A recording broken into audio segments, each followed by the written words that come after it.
every day leading up to the draft, we are going to preview one player we think the Broncos can draft, likely in that third round, whether it's first pick, 67, second pick, 68. And we did this last year, and we hit a couple of players. The names that we hit last year are truly insane.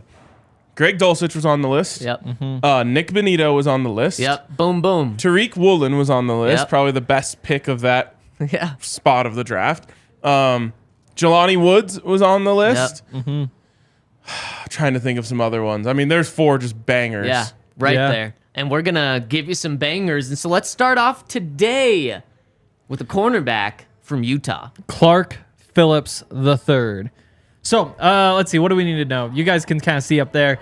He was super productive. I think he had 9 interceptions in college, which is an awesome number. Coming out, he was like the number 6 cornerback in his recruiting class.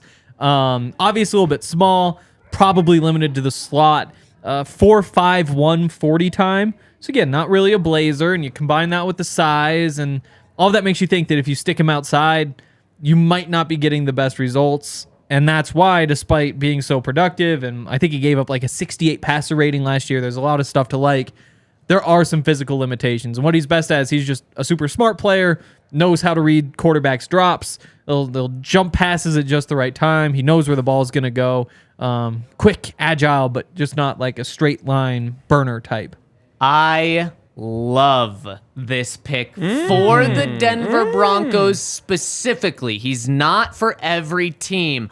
But when Andre and I talked about him last week, Andre compared him to Darrent Williams, the late, great Darrent Williams, especially not just the type of player he is, aggressive, kind of risky. He's going to get beat a little bit, but he's also going to get and be a playmaker, get a lot of interceptions, break on the balls a lot. But specifically, Darrent Williams played with Champ Bailey. Champ Bailey shut down cornerback. So on the other side, you had Darrent Williams, a playmaker, where they're going to throw to Darrent's side a lot, and they did, and Darrent was able to make plays.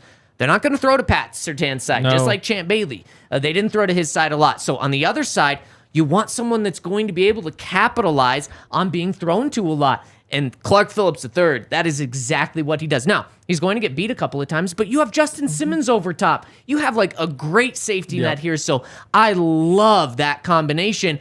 And this isn't a knock on Damari Mathis. I'm viewing just this player right now. He would be such a great compliment to Pat Surtain. Not my kind of guy. Oh, that's true. He's not your kind of guy. He's not my kind of guy. 3.3 RAS score. Ooh. And that doesn't mean that a player can't be good, right? Yeah. But he's just a different style of guy. You know, he makes his money with his mind, and he makes his money with, you know, some good ball skills and that sort of thing. Yep. But not particularly fast, not particularly big, not particularly strong, not particularly bouncy. Yeah. It's a hard one to sell me on. And to be honest, it's a hard one to sell George Payton on. But also, is George Payton making the picks? We don't really know or really think so. Man, 3.3 RAS is tough. Yeah. It is tough. Yeah. But, I mean, we talked about the Jackson Smith and Jigba Rose Bowl game against Utah. Clark Phillips was electric in that game. He had a pick 6. He forced another fumble. Like, he didn't give up. I think he gave up like 36 receiving yards total. The production is crazy. And you do wonder if this is one of those guys. I mean, like, as a slot corner, the easy route to go is just Chris Harris. It's like, yeah, were the tools really there? Nope, not at all. But he knew what he was going to do. And I guess learning from Champ Bailey and all that stuff helped. But he turned out to be a great player. Oh, yeah. I wonder if you've put Clark Phillips in the slot, you have Damari on the other side. And who knows, maybe when you only have 2 corners on the field, it could be Clark Phillips out there as well. That group could be great.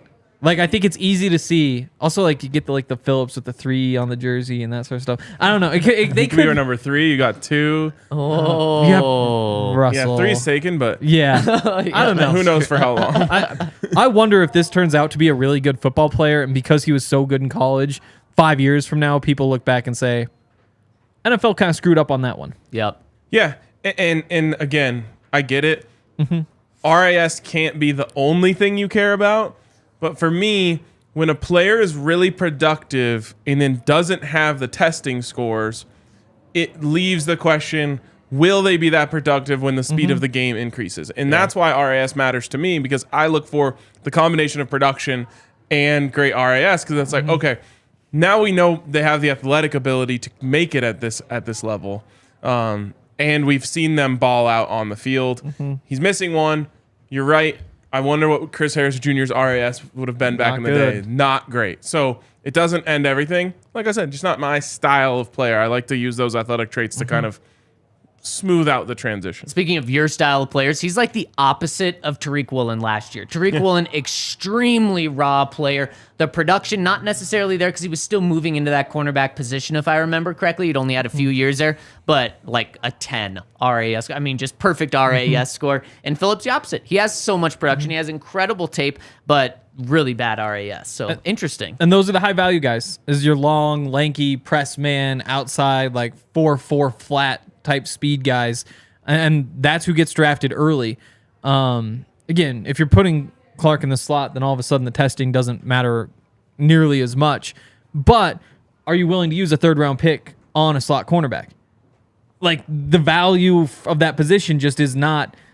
It doesn't line up with drafting somebody right there unless you really do think that that's an elite player. And then you also look and say, cool, you have Pat Surtain. Your 2 and 3 are now both sub 6 feet tall. Yeah. Is that how you want to build that room? Maybe not.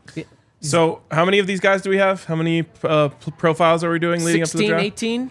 14 or 15, I think. 14 There's a to couple 15. extras if that last week we want to get through more. I'm excited for this. I love Yeah. this Me too. exercise. Me too. Gives us a little baseline on all these guys, and when we get around to the draft, hopefully the Broncos take some guys that we've already talked about and like.